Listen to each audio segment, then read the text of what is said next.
Indray ho an-tany dia hetsika iray maneran-tany ho an'ny tontolo iainana. Ankalazainy isan-taona isaky ny volana Martsa. Natao indrindra mifampatsiahivana sy andraisana andraikitra bebe kokoa ho fanazariana ny zavaboary sy fanenana ireo angovo sy ireo akora izay mety hanimba ny tontolo iainana.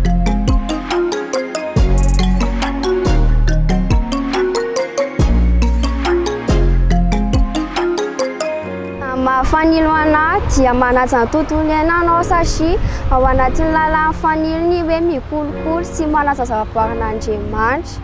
Ny lasa efa nataoko dia ny mamboly hazo dia tsy manarinary faky ny rehetra eny. Kely eo anivon'ny skotisma mpanazava eto Madagasikara ka manaraka ny soatoavana mahaskoto ahy tahaka izany biby sy ny zava-maniry mamaly ny filako ankizy ahy amin'ny fomba fikajiana ny tontolo iainana sy ny fiainana anaty natiora. Ny zavatra efa nataoko hikajiana ny tontolo iainana dia ny famadihana zavatra plastika, ny zavatra azo ampiasaina hafa indray toy ny tipitapy.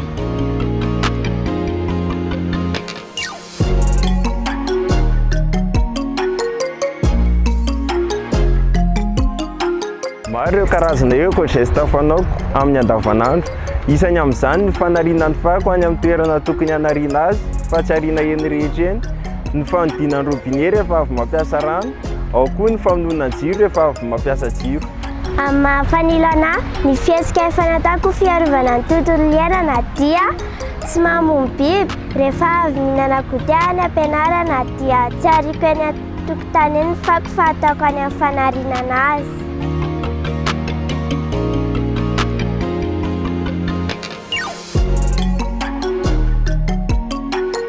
Tsara indrindra dia ianarak'izay tratra ny zavatra vita amin'ny plastika satria izy ireny dia mba tratratra amin'ny arivo-taona vao levina. Raha tena tsy maintsy ampiasa kosa nefa dia manao fanodinana fomba mety. Ohatra hoe mamadika ny tavoahangy ho lasa tavim-boninkazo.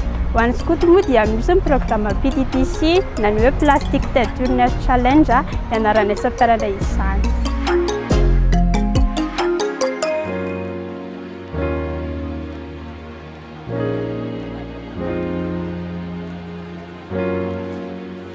Eo anivon'ny skotisma dia zava-dehibe fandraisana anjarany ankizivavy sy ny zatovovavy amin'ny ady fivavahany toetr'andro.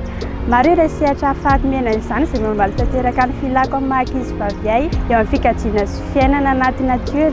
Irehetra ankefa haiko izay dia tsy mijanona amin'ny maha-skoty fotsiny fa iainako amin'ny andavanandro mihitsy.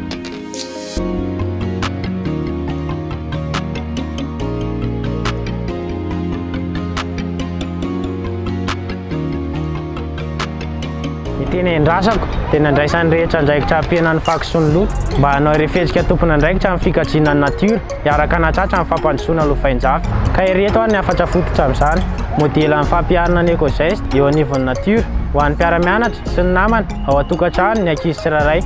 Manomboka ao an-trano ny fihetsika tsara kely iray isan'andro fiarovana ny tontolo iainana. Na fihetsika kely iray ary dia efa milay. Sady namako ny tany no sampanamainty stylo eto Madagasikara ka mazava ho azy fa ilain'ny ankizy ary ilain'ny tanora sy zatovovavy ny fampianarana mikasika ny tontolo maitso. Sady namako ny tany aho no skoto eto amin'ny antilon'i Madagasikara. Mazava ho azy fa manan-danja ny feoko ka tsy nisalasala amin'ny hiditra aéroport. Nanaraka ireo fanadihadinana alefan'ny 301 tao amin'ny aéroport mikasika ny ady amin'ny fiovaovan'ny toetr'andro amin'ny fikajiana ny tontolo iainana ary mbola andray anjara foana. Sady namako ny tany no sapana mahavoankiady.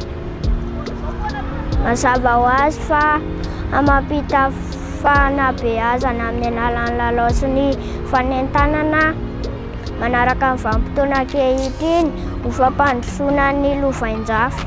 Moi, une éclaireuse panazava eto Madagascar avec namako ny tany. Et en étant une étudiante en forêt et environnement à l'École supérieure des sciences agronomiques, bien évidemment que j'ai opté pour l'IOGT ou Internet of Good Things pour mon travail de recherche. Sady namako ny tany aho no fanilo Madagasikara ka mazava ho azy fa tsy amin'ny andro fankalatsana ny andro iray ho an-tany ihany aho no manao ny éco-geste fa amin'ny andavanandro mpianako mihitsy.